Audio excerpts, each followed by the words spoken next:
So this is a really fun demonstration of circular motion that you can do with your students.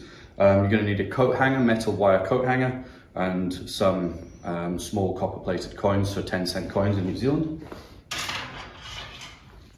See if you can track down a metal coat hanger like this. If you don't have any in the wardrobe, you could check charity shops or ask in the staff room if anybody's got any they could donate. And then you just make a diamond shape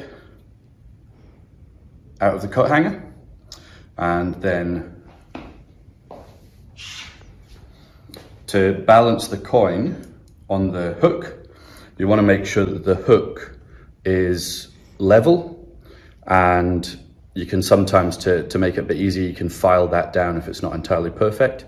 And then you take your coin, and there's a little trick to balancing it onto the tip. You put the coin in between your first and second finger, and then you can use your thumb to steady it as you get it onto the hook, and then just adjust with your thumb, and that way if it falls off or isn't balanced, you're going to catch it with your fingers, so it makes it a lot quicker and easier rather than bending down to pick up the coin every time it doesn't balance. Okay. And then once you've got that, it just takes a little bit of practice, but you should be able to start it off and get it going round, and then stays on even once it's gone through. Be careful near glass. You know, if the coin comes flying off, it might damage something, but that's the little circular motion demonstration. Great one for forces.